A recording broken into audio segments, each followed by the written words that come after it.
ஒரு ஊரில் ஒரு ஆள் இருந்தான். அவன் ஒரு நாள் கோயிலுக்கு போனான். கடவுள்கிட்ட வேண்டிக்கிட்டான், எனக்கு ஒரு 1,00,000 ரூபா நீ கொடுத்தா நான் உன் சன்னதியில் ஒரு தேங்காய் உடைக்கிறேன் அப்படின்னு வேண்டிக்கிட்டான். கடவுள் பார்த்தார். உடனே அவன் கண் முன்னாடி தோன்றினார். இந்தா நீ கேட்ட 1,00,000 ரூபாய் அப்படின்னு சொல்லி அவன் கையில் பணத்தை கொடுத்துட்டு மறைஞ்சிட்டார். இவனால் நம்பவே முடியல. இவ்வளவு சுலபமாக கிடைக்கும்னு தெரிஞ்சிருந்தா அனாவசியமாக ஒரு தேங்காய் உடைக்கிறேன்னு வேண்டியிருக்க வேண்டியது இல்லையே அப்படின்னு நினச்சான். இருந்தாலும் வேண்டுதலை நிறைவேற்ற வேண்டியது கடமை. அதுக்காக என்ன பண்ணால், பக்கத்தில் ஒரு கடைக்கு போனான். ஒரு தேங்காயை கையில் எடுத்தான். இது என்ன விலைன்னு கேட்டான். 5 ரூபான்னார் கடையில் இருந்தவர். அதிகமாக இருக்குதே விலைன்னா. அப்படின்னா ஒன்று செய்யுங்க, அடுத்த ஊருக்கு போங்க, அங்கே தென்னந்தோப்பு அதிகம், அதனால் அங்கே இதை விட குறைஞ்ச விலைக்கு கிடைக்கும் அப்படின்னார். சரின்னு அடுத்த ஊருக்கு கிளம்புனான். அங்கே போய் விசாரித்தான். ஒரு தேங்காய் 3 ரூபாய் விலைன்னாங்க. இதுவும் அதிகமாக தெரியுதேன்னா. அப்படின்னா ஒன்று செய்ய, அதோ அந்த ஆற்று ஓரமாக ஒரு தென்னை மரம் இருக்கு பார், அதில் நீயே ஏறி பறிச்சுக்கோ, ஒரு தேங்காய்க்கு 1 ரூபா கொடுத்தா போதும் அப்படின்னார் அந்த தோப்புக்கு சொந்தக்காரரு. இவனுக்கு மரம் ஏற தெரியாது. இருந்தாலும் ஆசை யாரை விட்டுது, விலை சல்லிசாக இருக்குதே. ஆற்று ஓரம் போனால் தட்டு தடுமாறி அந்த மரத்தில் ஏறினா அந்த தென்னை மரம் வளைஞ்சி ஆற்று பக்கம் போய் அப்புறம் நிமிர்ந்து இருந்தது. அதாவது மரத்தின் உச்சி சரியாக ஆற்றுக்கு நடுவில் இருந்தது. ஆற்றுல வெள்ளம் கரைபுரண்டு ஓடிக்கிட்டு இருக்கு. இவன் கடவுள் கொடுத்த 1,00,000 ரூபாயை மடியில் வச்சு இறுக்கி கட்டிக்கிட்டான். உச்சிக்கு போய் காய் பறிக்கிற சமயத்தில் காற்றும் மழையும் பலமாக கலந்து அடிக்க ஆரம்பிச்சுட்டுது. கால் வழுக்கி விட்டுட்டுது. இவன் சடார்னு ஒரு தென்னை மட்டையை பிடிச்சிக்கிட்டு தொங்க ஆரம்பிச்சிட்டான். கீழே பயங்கரமான வெள்ளம். மடியில் 1,00,000 ரூபா பணம். என்ன செய்கிறதுன்னு தவிக்கிறான். இந்த சமயம் கரையில் ஒரு யானை பாகன் யானையை குளிப்பாட்டிக்கிட்டு இருக்கிறான். அது அவன் கண்ணில் பட்டுது. ஐயா ஒரு உதவின்னு கத்துனான். அவன் என்ன செய்யணும்னு கேட்டான். உன் யானையை மெதுவாக இங்கே அழைச்சிட்டு வா, எனக்கு நேராக கீழே நிறுத்து, என் காலை பிடிச்சி மெதுவாக கீழே இறக்கி விட்டுரு, என் மடியில் இருக்கிற பணத்தில் உனக்கு 10,000 ரூபா தரேன் அப்படின்னா. அவன் பார்த்தான். காலை கையை பிடிச்சா கூட எவனும் இந்த காலத்தில் 10 ரூபாய்க்கு மேலே தரமாட்டேங்கிறான். இவன் காலை பிடிச்சா 10,000 தர்றேங்கிறான் அப்படின்னு யோசனை பண்ணான். உடனே யானையை கொண்டுட்டு போனான். அவனுக்கு நேராக கீழே நிறுத்தினான். அவன் காலை பிடிச்சான். அவ்வளவுதான். அந்த நேரம் பார்த்து யானை மெதுவாக நடந்து அப்பால் போட்டுது. இப்போ யானை பாகன் அவன் காலை கெட்டியாக பிடிச்சிக்கிட்டு தொங்குறான். பரிதாபமாக மேலே பார்க்குறான். அவன் மட்டையை பிடிச்சிக்கிட்டு தொங்குறான். இப்போ யானை பாகன் சொல்கிறான், தம்பி மட்டையை விட்டுறாத, கெட்டியாக பிடிச்சிக்கோ, நான் உனக்கு 10,000 ரூபா தரேன், இதோ மடியில் தான் வச்சுருக்கேன்னா. மேலே தொங்குறவனுக்கு இந்த நிலைமையிலேயும் ஒரு சந்தோஷம், மேற்கொண்டு ஒரு 10,000 ரூபா நமக்கு கிடைக்கும் போல இருக்கே அப்படின்னு. இந்த சமயத்தில் ஒருத்தன் ஒட்டகத்தை ஓட்டிகிட்டு வந்தான் அந்த பக்கமாக குளிப்பாட்டுறதுக்கு. யானை பாகம் பார்த்துட்டான். ஐயா ஒட்டகக்காரரே, அதை இங்கே கொண்டுட்டு வா, எங்கள் காலை பிடிச்சி பத்திரமா இறக்கி விடு, நாங்கள் பணம் கொடுக்குறோம்னா. அவனும் பணத்துக்கு ஆசைப்பட்டு வந்தான். அவன் காலை பிடிக்கிற சமயம் ஒட்டகமும் நழுவி போட்டுது. இப்போ 3 பேருமே வரிசையாக தொங்குறாங்க. ஒட்டகக்காரன் கத்துறான், தம்பி மட்டையை விட்டுறாத, கெட்டியாக பிடிச்சிக்கோ, நான் என் மடியில் இருக்கிற 5,000 உனக்கு தந்துடுறேன்னா. மேலே தொங்குறவனுக்கு இன்னமும் சந்தோஷம், இவனும் பணம் தர்றேங்கிறான். அப்படின்னா இன்றைக்கி நமக்கு மொத்த பண வரவு எவ்வளவு அப்படின்னு ஒவ்வொன்றா கூட்டி பார்க்க ஆரம்பித்தான். மனக்கணக்கு சரியாக வரல.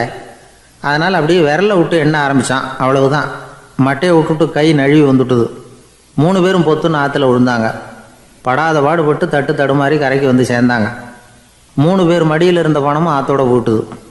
பேராசை பெருநஷ்டம் அப்படின்னு ஒரு பழமொழி இருக்குல்ல, அதை விளக்கறதுக்காக சொல்லப்பட்ட கதை இது.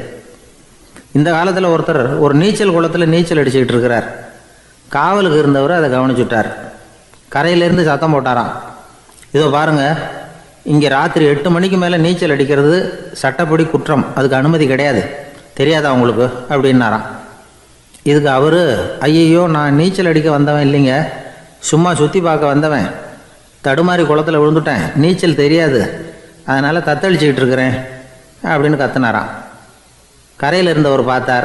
ஓ அப்படின்னா சரி, அதுக்கு ஒன்றும் தடை இல்லை அப்படின்னு சொல்லிவிட்டு அவர் பாட்டு நடந்து போயிட்டாராம். அசோக மன்னர் வந்துகிட்டு இருக்கார். அவருடைய ஆலோசகர்கள் எல்லாம் பக்கத்தில் வந்துகிட்டு இருக்கிறாங்க. அந்த சமயத்தில் எதிரில் ஒரு புத்த பிக்ஷு வர்றார். அசோகர் பார்க்கிறார். ஓடி போய் அவர் காலில் விழுந்து வணங்குறார். அசோக மன்னரின் தலை அந்த புத்த துறவியின் பாதத்தில் பட்டுக்கிட்டு இருக்கு. பக்கத்தில் நின்றுகிட்டு இருந்த அமைச்சருக்கு இது ரொம்ப சங்கடமா போச்சு. ரொம்ப வருத்தப்பட்டார். நம்ம அசோக சக்கரவர்த்தி எப்பேற்பட்டவர், அவரோட தலை ஒரு சன்னியாசியின் பாதத்துல படுறதா அப்படின்னு நினைச்சு ரொம்ப கவலைப்பட்டார். அரண்மனைக்கு திரும்பினதும் அமைச்சர் மெதுவா ஆரம்பிச்சார். அரசே, எனக்கு ரொம்ப வருத்தமா இருக்குது அப்படின்னார். எதுக்குன்னார் மன்னர். அசோக சக்கரவர்த்தியின் தலை, அதாவது அந்த சிரம், ரொம்ப மதிப்புமிக்க ஒன்று. அது ஒரு சன்னியாசியின் காலில் படலாமா அப்படின்னார். அசோகர் பதில் சொல்லல, சிரிச்சார், போயிட்டார். அதுக்கப்புறம் ஒரு சரியான சந்தர்ப்பத்துக்காக காத்துக்கிட்டு இருந்தார். ஒரு நாள் அமைச்சரை கூப்பிட்டார். எனக்கு 3 தலைகள் வேணும் அப்படின்னார். சொல்லுங்க, கொண்டுகிட்டு வரேன் அப்படின்னார் அமைச்சர். அசோகர் சொன்னார், முதல்ல எனக்கு தேவையானது ஒரு ஆட்டின் தலை, 2வது ஒரு புலியின் தலை, 3வது ஒரு மனிதனின் தலை. இதுதான் அசோகர் கேட்டது. எங்க இருந்தாலும் கொண்டு வாங்கன்னார். அமைச்சர் புறப்பட்டார். ஆட்டுத்தலை, புலித்தலை கிடைச்சிட்டுது. அப்புறமா ஒரு சுடுகாட்டுக்கு போய் ஒரு மனித தலையும் சேகரம் பண்ணிட்டு ராஜா கிட்ட வந்துட்டார். அரசே, உங்கள் ஆணைப்படி 3 தலைகளையும் கொண்டு வந்திருக்கிறேன்னார். அசோகர் பார்த்தார். ரொம்ப நல்லது, இப்ப இது 3ஐயும் எடுத்துக்கிட்டு போய் சந்தையில வித்துட்டு வாங்க அப்படின்னார். அமைச்சர் அதுகளை எடுத்துக்கிட்டு சந்தைக்கு போனார். முதல்ல ஆட்டுத்தலை நல்ல விலைக்கு வித்து போச்சு. நல்ல விலை கொடுத்து வாங்கிட்டு போட்டாங்க. அடுத்தபடியா புலி தலைய ஒருத்தர் வாங்கிட்டார். அதை பாடம் பண்ணி வீட்டில் மாட்டி வைக்கலாமே அப்படின்னு நினைச்சு அதையும் வாங்கிட்டு போட்டார். மனித தலையை மட்டும் வாங்கறதுக்கு யாரும் முன் வரல. எல்லாரும் அதை பார்த்துட்டு விலகி போக ஆரம்பிச்சாங்க. அமைச்சர் திரும்பி வந்தார். அரசே, இந்த தலையை மட்டும் யாரும் வாங்க மாட்டேங்கிறாங்க அப்படின்னார். சரி, பரவாயில்ல, இதை இலவசமாவே எனாமாவே யாருக்கிட்டையாவது கொடுத்துட்டு வந்துருங்க அப்படின்னார். அமைச்சர் மறுபடியும் சந்தைக்கு போனார். இதை இலவசமா தரேன், இதை வாங்கிக்கோங்க அப்படின்னார். அப்பவும் அதை யாரும் வாங்கிக்கிறதுக்கு தயாரா இல்லை. மறுபடியும் திரும்பி மன்னர்கிட்ட விவரத்தை சொன்னார். இப்போ மன்னர் சொல்றார், அமைச்சரே, உயிர் இருக்கிற வரைக்கும் தான் இந்த தலைக்கு மதிப்பு. ஜீவன் போனதுக்கு அப்புறம் அதோட மதிப்பும் போயிடுது. அதனால மதிப்பு இருக்கும் பொழுதே பெரியவர்கள் பாதம் பணிந்து அந்த புனிதத்தை பெற்றுக்கொள்ளணும் அப்படின்னார். பணிவுங்கிறது வேற, அடிமைத்தனம்ங்கிறது வேற. பெரியவர்களை பணிவது நமக்கு பெருமை தரக்கூடிய விஷயம். இதை மனசுல வச்சுக்கிட்டு எப்போ காலில் விழணும், எப்போ காலில் விழக்கூடாது அப்படிங்கிறத முடிவு பண்ணிக்கணும். ஒரு சாதாரண ஆள் நடந்து வந்துகிட்டு இருந்தார். எதிரில் வந்த ஒரு பெரிய மனுஷன் ஓடி போய் அவர் காலில் விழுந்து தன்னுடைய தலையை அவர் பாதத்தில் கொண்டு போய் வச்சார். கொஞ்ச நேரம் கழிச்சு எழுந்திரிச்சு வந்துட்டார். வந்த பிறகு இவரை கேட்டேன், ஏன் திடீர்னு ஓடி போய் அந்த ஆளு காலில் விழுந்தீங்க அப்படின்னு. அவர் போட்டிருக்கிறது என்னோட காணாம போன செருப்பான்னு கண்டுபிடிக்கிறதுக்காக அப்படி விழுந்தேன் அப்படின்னார். நம்மள மாதிரி ஒரு ஆசாமி அவன் நம்மள மாதிரியே கற்பனை பண்ணான். அதாவது, நாம தான் இந்த உலகத்துல ரொம்பவும் கஷ்டப்படுறோம், மற்றவங்க எல்லாம் சந்தோஷமா இருக்கிறாங்க அப்படின்னு அவன் நினைச்சுக்கிட்டான். அவன் ஒரு நாள் கடவுளை வேண்டிக்கிட்டானா, சுவாமி, இந்த உலகத்துல எவ்வளவோ பேர் இருக்கிறாங்க, ஒவ்வொருத்தருக்கும் ஒவ்வொரு விதமான கஷ்டம் இருக்கலாம், ஒத்துக்கிறேன். இருந்தாலும் எனக்கு அது கொஞ்சம் அதிகமா இருக்கிறது மாதிரி தெரியுது. அதனால நீங்க எனக்காக ஒரு சின்ன உதவி செஞ்சா போதும். அது வேற ஒண்ணும் இல்ல, என்கிட்ட இருக்கிற துயரங்களை இன்னொருத்தர் யாருகிட்டயாவது கொடுத்துருங்க, அவர்கிட்ட இருக்கிற துயரங்களை என்கிட்ட மாத்தி கொடுத்துருங்க. ஒரு மியூச்சுவல் டிரான்ஸ்பர், அவ்வளவுதான். அப்படி பண்ணிவிட்டா போதும் அப்படின்னு வேண்டிக்கிட்டானா. அன்னைக்கு ராத்திரியே அவன் ஒரு கனவு கண்டிருக்கான். வானத்திலிருந்து ஒரு குரல் கேட்டிருக்கு. அது என்ன சொல்லிச்சு தெரியுமா? ஏ ஜனங்களே, எல்லாரும் அவங்கவுங்க கஷ்டங்களை ஒரு பையில போட்டு எடுத்துக்குங்க. அப்படி எடுத்துக்கிட்டு நேரா இந்த ஊர் எல்லையில இருக்கிற கோயிலுக்கு சேருங்க அப்படின்னு அந்த குரல். ஆஹா, கடவுள் நம்ம பிரார்த்தனைக்கு செவி சாய்ச்சுட்டார் அப்படின்னு சந்தோஷப்பட்டான் இவன். உடனே என்ன பண்ணா, தன்கிட்ட இருந்த கஷ்டத்தையெல்லாம் ஒரு சாக்கு பையில போட்டு எடுத்துக்கிட்டான். வீட்டை விட்டு வெளியில வந்தான். தெருவில் இறங்கி நடக்கிறான். அங்க பார்த்தா ஏகப்பட்ட பேர் ஆளுக்கு ஒரு பைய தூக்கிக்கிட்டு கோயிலுக்கு போயிட்டு இருக்கிறாங்க. சில பேர் மூட்டையா கட்டி தலையில சுமந்துக்கிட்டு போயிட்டு இருக்கிறாங்க. இவன் பார்த்தான். இவனுக்கு ரொம்ப ஆச்சரியமா இருந்தது. ஏன்னா எல்லாரும் வச்சிருக்கிற பைய இவன் பைய விட பெருசா இருந்தது. இவன் பை தான் இருக்கிறதுலயே கொஞ்சம் சின்னதா தெரிஞ்சது. இப்ப அவன் மறுபடியும் சாமியை வேண்டிக்கிட்டான், கடவுளே, இப்ப உள்ள சூழ்நிலையை கவனிச்சா என்கிட்ட இருக்கிற பைய பரவாயில்லன்னு தோணுது. அதனால வேற பை எதையும் மாத்த வேணாம், இதுவே பரவாயில்ல, இந்த பையோட திரும்பி வீட்டுக்கு போனா போதும்னு நினைக்கிறேன் அப்படின்னு ஏதோ நினைக்க ஆரம்பிச்சுட்டான் அவன். எல்லாரும் கோயிலுக்கு போய் சேர்ந்தாங்க. கோயில்ல அந்த குரல் மறுபடியும் கேட்டுது. எல்லாரும் அவங்கவுங்க பைகளை சோகத்துல தொங்க விடுங்க திடீர்னு விளக்குகள் அணையும், மணி அடிக்கப்படும், அதுதான் அடையாளம். அந்த சமயத்துல இருட்டுல உங்களுக்கு வேண்டிய பைய நீங்க மாத்தி எடுத்துக்கலாம், தேர்ந்தெடுத்துக்கலாம். வெளிச்சம் இருக்கிறப்பவே உங்களுக்கு பிடிச்ச பைக்கு பக்கமா பார்த்து நீங்க நின்னுக்கலாம் அப்படின்னு சொல்லி விவரம் சொல்லிச்சான் அந்த குரல். அப்படி சொன்னதுக்கு அப்புறம் திடீர்னு விளக்கு அணைஞ்சுது, மணி அடிச்சுது. கொஞ்ச நேரம் கழிச்சு மறுபடியும் விளக்குகள்லாம் எரிஞ்சுது. இப்போ பார்த்தா எல்லாரும் அவங்கவுங்க பையையே கெட்டியா பிடிச்சிட்டு நிக்கிறாங்க. இவனும் அப்படியே நிக்கிறான். இவன் மெதுவா பக்கத்துல நிக்கிறவங்க கிட்ட கேட்டானா, ஏன் நீங்க பைய கையிலேயே வச்சிருக்கிறீங்க, செவுத்துல மாட்டலையா அப்படின்னு கேட்டிருக்கான். இல்லப்பா, நீ ஏன் கையிலேயே வச்சிருக்கிறியோ அதே காரணத்துக்காக தான் நாங்களும் வச்சிருக்கிறோம். நம்ம கவலைகளை பத்தி நமக்கு ஓரளவுக்காவது தெரியும். ஆனா மற்றவங்க கவலைகள் நமக்கு பரிச்சயம் இல்லாதவை, பழக்கம் இல்லாதது. அதனால நமக்கு தெரிஞ்ச கவலைகளை சமாளிக்கிறது சுலபம். தெரியாததை சமாளிக்கணும்னா மறுபடியும் ஆரம்பத்தில இருந்து ஆரம்பிக்கணும். அதனால பழைய நண்பர்களோட வாழறது தான் மேல் அப்படின்னு ஆனான். அதுக்கப்புறம் அவன் தன்னோட பைய போதும்னு வீட்டுக்கு திரும்பி வந்துட்டானான். இது ஒரு பெரியவர் சொல்லி இருக்கிற கதை. அதனால நம்ம கிட்ட இருக்கிற கஷ்டங்கள் தான் பெருசு, அதை இன்னொருத்தங்கிட்ட கொடுத்துட்டு மாத்திக்கலாம் அப்படின்னு நினைக்கிறது தப்பு. இதே மாதிரி இன்னொரு சம்பவம். ஒரு ஊர்ல ஒரு நாள் ராத்திரி ஆகாயத்திலிருந்து கடவுள் குரல் கேக்குது. இந்த ஊர்ல இருக்கிற ஜனங்கள்லாம் கொஞ்சம் கவனிங்க, உங்களுக்கு ஒரு செய்தி. அதாவது இங்க இருக்கிற ஜனங்கள்லயே கொஞ்சம் கூட கவலையே இல்லாத ஆள் யாருன்னு எனக்கு தெரியணும்.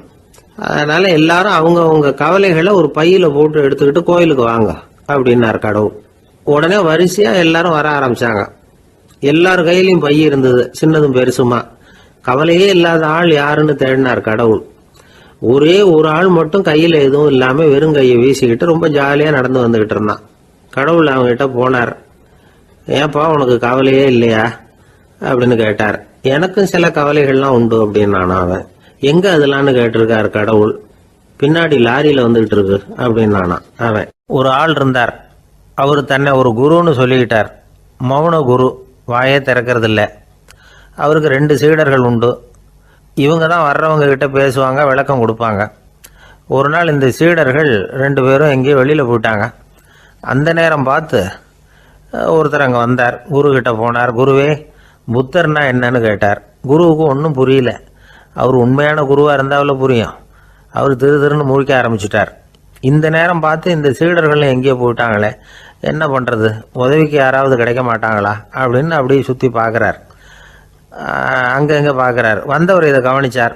ஏதோ புரிஞ்சுக்கிட்ட ஒரு மாதிரி அடுத்த கேள்வி கேட்டார். தர்மம்னா என்ன சுவாமின்னார். குருவுக்கு ரொம்ப சங்கடமாக போச்சு.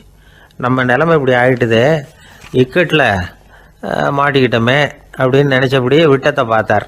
அப்புறம் குனிஞ்சு தரையை பார்த்தார். அப்படியே உட்காந்துக்கிட்டார். வந்தவர் உடனே அடுத்த கேள்விக்கு போயிட்டார். தியானம்னா என்ன சுவாமின்னார். பாவம் என்ன பண்ணுவார் அந்த குரு, பேசாமல் கண்ணை கெட்டியாக மூடிக்கிட்டார். இது ஏதடா வம்பா போச்சுன்னு. இவர் இப்படி பண்ணால் கூட வந்தவர் சளைக்கல. இன்னொரு கேள்வியும் கேட்டார். ஆசீர்வாதம்னா என்ன அப்படின்னார். இவர் பார்த்தார். இப்படியே போனால் இவர் கேள்வி கேட்குறத நிறுத்த மாட்டார் அப்படின்னு நினச்சிக்கிட்டு எனக்கு ஒன்றுமே தெரியாதுங்கிற பாவனையில் 2 கையையும் விரித்து காட்டினார். வந்தவர் முகத்தில் மகிழ்ச்சி, மன நிறைவு. ஏதோ எல்லாம் புரிஞ்சுக்கிட்ட ஒரு மாதிரி அங்கேருந்து புறப்பட்டு போனார். வழியில் அந்த குருவோட சீடர்கள் 2 பேரையும் சந்திச்சார். உங்கள் குருவை தான் பார்த்துட்டு வரேன்னார் இவர். என்ன நடந்ததுன்னு கேட்டாங்க. இவர் விவரமாக சொல்கிறார். உங்கள் குரு எவ்வளவு பெரிய ஞானி தெரியுமா? புத்தர்னா என்னன்னு கேட்டேன். அதுக்கு அவர் அப்படியும் இப்படியும் பார்த்தார். அதுக்கு என்ன அர்த்தம் தெரியுமா? மக்கள் புத்தரை அங்கேயும் இங்கேயும் தேடுறாங்க. உண்மையில் அவர் அங்கேயும் இங்கேயும் தேடி கண்டுபிடிக்க முடியாது அப்படிங்கிறத அவர் செய்கை மூலம் உணர்த்தினார். அதுக்கப்புறம் தர்மம்னா என்னன்னு கேட்டேன்.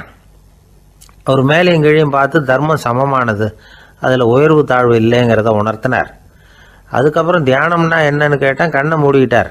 கண்ணை மூடி காணுகிற அற்புதம் அது அப்படிங்கிறத புரிஞ்சுக்கிட்டேன். கடைசியாக ஆசீர்வதிக்கப்படுறது பற்றி கேட்டேன். கைகளை நீட்டி உதவுறது தான் அது அப்படிங்கிறத தன்னுடைய இருகை விரித்து உணர்த்தினார். எவ்வளோ பெரிய மகான் அவர் அப்படின்னு சொல்லிவிட்டு அவர் பாட்டு போயிட்டார். சீடர்கள் அதுக்கப்புறம் மெதுவாக குருக்கிட்ட சேர்ந்தாங்க. அவங்கள பார்த்ததும் குருவுக்கு கோபம் வந்துட்டுது. அடே பாவிகளா, எங்கடா போய் தொலைஞ்சிங்க, நான் ஒரு ஆளுகிட்ட மாட்டிக்கிட்டு என்ன பாடுபட்டிருக்கேன் தெரியுமான்னார். இது மாதிரி தான் நாம் சாதாரண மனிதர்களின் புற வேடங்களிலேயே மயங்கி போயிடுறோம். அவங்க பேச்சு, செய்கை, பார்வை இதில் எல்லாம் ஏதோ பெரிய தத்துவம் இருக்கிறதாக நினச்சிக்கிறோம். உண்மையிலேயே அந்த தத்துவங்கள் யாருக்கு சொந்தம்? அவங்களுக்கு இல்லை, நமக்கு தான் சொந்தம். நாம் தானே அதை கற்பிச்சுக்கிட்டோம். நாம் அடையாளம் கண்டுக்கிறது இல்லை, நாம் யாருங்கிறது நமக்கு புரியறதில்ல. அதுதான் இன்றைக்கி நடக்கிறது. அதனால தான் அடுத்தவங்களை தேடி ஓடிக்கிட்டு இருக்கிறோம். சில வீடுகளில் கூட இது மாதிரி சைகைகள் உண்டு. சில குடும்ப தலைவர்கள் தினமும் காலையில் கண்ணை கெட்டியாக மூடிக்கிட்டு கை ரெண்டையும் சுத்தமாக விரித்து வச்சுக்கிட்டே உட்காந்து தியானம் பண்ணுறது வழக்கம். எதுக்காக அப்படி பண்ணுறீங்கன்னு ஒருத்தரை பார்த்து கேட்டேன். இந்த மாதம் வாங்கின சம்பளம் பூரா தீர்ந்து போச்சு, இனிமேல் என் கையில் சுத்தமாக ஒன்றும் இல்லை, புதுசாக எதுவும் செலவு வச்சுடாதே அப்படிங்கிறத அப்படி உள்ளங்கை ரெண்டையும் விரித்து காட்டி அவங்களுக்கு உணர்த்துறேன் அப்படின்னார். ஒரு காட்டில் ஒரு நரி இருந்தது. ஒரு நாள் காலை நேரம் அது தன்னுடைய இருப்பிடத்திலிருந்து வெளியில் வந்தது. கொஞ்சம் தூரம் நடந்து வந்தது. அப்போ தான் அது தன்னோட நிழலை கவனித்து பார்த்தா அது ரொம்ப நீளமாக பெருசாக இருக்குது. காலை நேரத்தில் நிழல் அப்படி தானே இருக்கும். ஆனால் அந்த நரிக்கு அந்த விஷயம் தெரியல. தன்னுடைய நீண்ட பெரிய நிழலை பார்த்து ஆச்சரியப்பட்டது. ஆஹா, நாம் இவ்வளவு பெருசாக இருக்கிறோம் அப்படின்னா என்னுடைய காலை சாப்பாட்டுக்கு ஒரு யானை இல்லைன்னா ஒரு ஒட்டகம் கிடைச்சாதான் சரியாக இருக்கும் போல இருக்கு அப்படின்னு முடிவு பண்ணிக்கிட்டுது. உடனே ஒரு யானை அல்லது ஒட்டகத்தை தேடி அலைஞ்சது, எங்கே கிடைக்கும்னு. கிடைக்கவே இல்லை. மத்தியானம் 12 மணி ஆயிட்டுது. பசியோடு அலையுது. இப்போ தன்னோட நிழலை பார்த்தது. அது மத்தியான நிழல் எப்படி இருக்கும்? அது ரொம்பவும் குறுகி போய் தெரிஞ்சுது. உடனே அந்த நரி என்ன நினச்சிக்கிட்டு தான் தெரியுமா? காலை ஆகாரம் சாப்பிடாததுனால நம்ம உடம்பு இப்படி அழிச்சு போட்டுதே அப்படின்னு நினச்சிக்கிட்டு தான். கொஞ்ச நேரம் கழித்து மறுபடியும் தன்னுடைய நிழலை பார்க்குது. அது இன்னமும் குறுகி போய் காலடியிலே வந்துட்டுது. அதுக்கு பயமாக போயிடுது. ஐயையோ, இன்னும் கொஞ்சம் நேரத்தில் நாம் இறந்துருவோம் போல இருக்க, இப்போ என்ன செய்யறது? இந்த சமயத்தில் ஒரு எறும்பு கிடைச்சா கூட போதும், அதை நம்ம காலை ஆகாரமாக நினச்சி சாப்பிட்டுள்ளாமே அப்படின்னு நினச்சிதான். நம்முடைய நிழல் கூட நம்மளை மாதிரியே தான் அடிக்கடி மாறிக்கிட்டே தான் இருக்குது. அது எப்பவும் ஒரே மாதிரி இருக்கிறது இல்லை.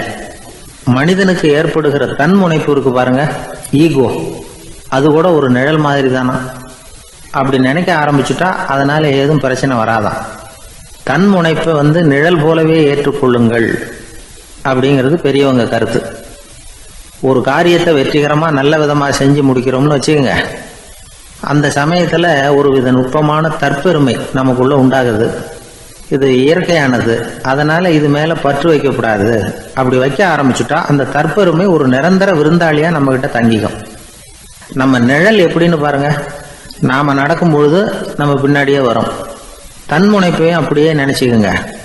நிழல் யாருக்கும் எந்த பிரச்சனையையும் உண்டாக்குறது இல்லை. ஆனால் அந்த நிழலை கண்டே நாம் பயப்பட ஆரம்பிச்சுட்டா நாம் எதுலேயும் வெற்றி காண முடியாது. நிழலோட சண்டை போடக்கூடாது. அது மாதிரி தன்முனைப்போடவும் நாம் சண்டை போட வேண்டியதில்லை. இல்லாத ஒன்றோடு சண்டை போடுறது எப்படின்னா, அது இருட்டோட சண்டை போடுறது மாதிரி. நாம் நிழல் கிடையாது, நம்மகிட்ட இருக்கிற தன்முனைப்பு ஒரு நிழல். நம்ம நிழலையும் நமக்கு சமமாக பார்க்குறோம் பாருங்க, அங்கே தான் சிக்கலே ஆரம்பம். இப்போ நாம் நடந்து போய்கிட்டு இருக்கிறோம். நம்ம நிழல் தரையில் விழுது. யாரோ ஒருத்தர் நம்ம நிழல் மேலே காலை வச்சு நடந்து போகிறார். உடனே அவர்கிட்ட சண்டைக்கா போகிறோம், ஏண்டா என் நிழலை மிதிச்ச அப்படின்னு. நமக்கு தெரியும் அது நிழல் தாங்கிறது. அவர் உங்கள் மேலே நடக்கலை, உங்களுடைய நிழல் மேலே தான் நடக்கிறார். அது மாதிரி உங்கள் தன்முனைப்பின் மேலே யாராவது நடந்தால் உங்களை அவமானப்படுத்துறதா நினைக்கிறீங்க. காரணம், நாமளும் நம்ம தன்முனைப்பும் ஒன்றுங்கிற நினைப்பு தான் காரணம். மற்றபடி வேற ஒன்றும் கிடையாது. நம்ம நிழல் மேலே நடக்கிறவர் நம்மளை காயப்படுத்துறதில்லை. தன்முனைப்பை வேண்டாத ஒன்றாவும் பார்க்க வேண்டியதில்லை. அது இயற்கை. நிழலை உங்கள் முன்னாடி வைக்க வேணாம், அது உங்கள் பின்னாடியே இருக்கட்டும். நிழலின் நிழலாகி விடாதீர்கள், நீங்கள் நீங்களாகவே இருங்கள். இதுதான் சான்றோர் சிந்தனை. ஒரு பேருந்தில் ஒரே நெரிசல். ஒருத்தர் பக்கத்தில் நின்றுகிட்டு இருந்தவர்கிட்ட ரொம்ப பணிவாக விசாரித்தார், ஏன் சார் நீங்கள் ஏதாவது பெரிய உத்தியோகத்தில் இருக்கிறீங்களா அப்படின்னார். அப்படிலாம் ஒன்றும் இல்லைங்கன்னார் அவர். அப்படின்னா வேற ஏதாவது அரசியலில் பெரிய பதவியில் இருக்கிறீங்களா அப்படின்னு கேட்டார். அதுவும் இல்லைங்கன்னார். சரி, பணமாவது அதிகமாக வச்சுருக்கீங்களா அப்படின்னு கேட்டார். அப்படிலாம் ஒன்றும் கிடையாது சார்னார் அவர். அப்புறம் எதுக்குடா என் காலை மிதிச்சுக்கிட்டு இருக்கிற, எடுறா காலை அப்படின்னாராம். ஒரு ஊரில் ஒரு பெரியவர் இருந்தார். அவர் ஒரு குரு. அவர் தொடர்ந்து தியான கூட்டங்கள் நடத்துவார். அந்த கூட்டத்தில் கலந்துக்கிறதுக்காக பல ஊர்களிலிருந்து சீடர்கள் நிறைய பேர் வருவாங்க போவாங்க. ஒரு நாள் அங்கே கூட்டம் நடந்துக்கிட்டு இருக்குது. அந்த சமயத்தில் சீடர்களில் ஒருத்தன் என்னத்தையே திருடி விட்டான். மற்ற சீடர்கள் அதை கவனிச்சுட்டாங்க. இவன் ஆப்பிட்டுக்கிட்டான். கூட்டம் முடிஞ்ச பிற்பாடு இவன் திருடின விஷயத்தை அந்த பெரியவர்கிட்ட போய் சொன்னாங்களாம். அவர் கவனத்துக்கு கொண்டுகிட்டு போனாங்க. ஆனால் அவர் இதை காதிலே போட்டுக்கல, கண்டுக்கவே இல்லை. போய் சொன்ன சீடர்களுக்கெல்லாம் ஏமாத்தமாக போயிட்டுது. என்ன இது, இவ்வளவு தூரம் நாம் கண்டுபிடிச்சி போய் சொல்கிறோம், அவர் கண்டுக்கவே மாட்டேங்கிறாரே அப்படின்னு ஒரு மாதிரி ஆகிட்டாங்க. இருந்தாலும் அதை பற்றி ஒன்றுமே சொல்லிக்கல, பேசாமல் இருந்துட்டாங்க. கொஞ்ச நாள் ஆச்சு. அதே ஆள் மறுபடியும் ஒரு திருட்டில் மாட்டிக்கிட்டான். சீடர்கள் மறுபடியும் அந்த குருக்கிட்ட விஷயத்தை சொன்னாங்க. அவர் அப்பவும் வழக்கம் போல் சும்மாவே இருந்துட்டார். இவர் இப்படி இருக்கிறத பார்த்ததும் அந்த சீடர்களுக்கு கோபம் வந்துட்டுது. உடனே அந்த சீடர்கள்லாம் ஒன்று கூடி பேசினாங்களாம். எல்லாருமா சேர்ந்து ஒரு விண்ணப்பம் தயார் பண்ணாங்க. அதை குருநாதர்கிட்ட கொண்டுட்டு போய் கொடுத்தாங்க. அந்த விண்ணப்பத்தில் இவங்க என்ன எழுதியிருக்கிறாங்க தெரியுமா?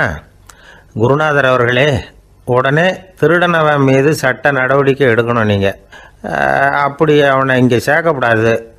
நீங்கள் சேர்த்திங்கன்னா நாங்கள் இங்கே இருக்கிறத பற்றி யோசிக்க ஆரம்பிச்சிருவோம். அவனை இந்த மடத்தை விட்டே துரத்தி பண்ணணும்.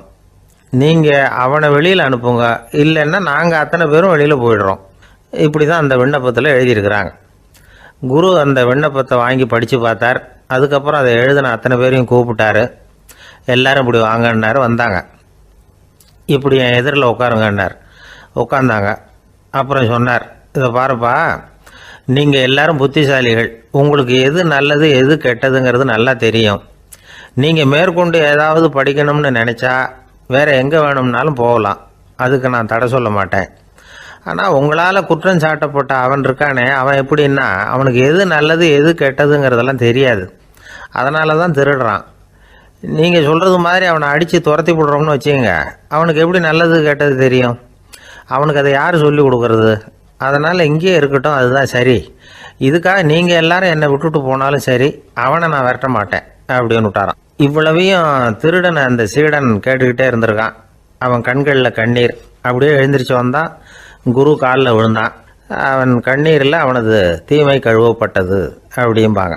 அதாவது சீடர்களுக்கு அந்த குருவோட பெருமை அப்போ தான் புரிஞ்சுதான். ஒரு நல்ல ஆசிரியர் இருக்காருன்னு வச்சுங்க, நல்லா படிக்கிற பையனுக்கு தான் பாடம் சொல்லி கொடுப்பேன்னா அது என்ன பெரிய விஷயமா? மோசமாக படிக்கிறவனையும் மாற்றி காட்டுறேங்கிறது தான் பெருமை. இந்த காலத்து குரு ஒருத்தர் ஒரு ஆசிரமம் வச்சு நடத்திட்டு வந்தார். நிறைய பேர் தினம் வருவாங்க போவாங்க. ஒரு நாள் ஒருத்தன் வந்தான். அந்த குரு முன்னாடி போய் நின்னான். ஐயா, என்ன உங்கள் சீடனாக ஏற்றுக்கணும்னா. அந்த குரு நிமிர்ந்து பார்த்தார். உன்னுடைய நோக்கம் என்னன்னு கேட்டார். ஐயா, உங்ககிட்ட கொஞ்ச நாள் இருந்தேன்னா நல்ல பழக்க வழக்கங்களை கற்றுக்கலாம். அதுக்கப்புறம் வெளியில் போய் ஒரு நல்ல தொழில் தொடங்கி வாழ்க்கையில் முன்னுக்கு வரணுங்கிறது தான் என்னோட நோக்கம் அப்படின்னா. நீ சொல்கிறது சரி, ஆனால் உன்னால் இங்கே நல்ல பழக்க வழக்கங்களை கற்றுக்க முடியலேன்னு வச்சுக்கோ, அப்போ என்ன பண்ணுவேன் அப்படின்னு கேட்டார் அவர். அப்படி ஆச்சுன்னா என்ன, உங்களை மாதிரியே ஒரு ஆசிரமம் ஆரம்பித்து அதுக்கு குருவாக இருந்துட்டு போகிறேன் அப்படின்னு நானும். தான் மட்டும் வாழ்ந்தா போதும் அப்படின்னு நினைக்கிறவங்களும் உண்டு. தானும் வாழணும், அடுத்தவங்களும் வாழணும் அப்படின்னு நினைக்கிறவங்களும் உண்டு.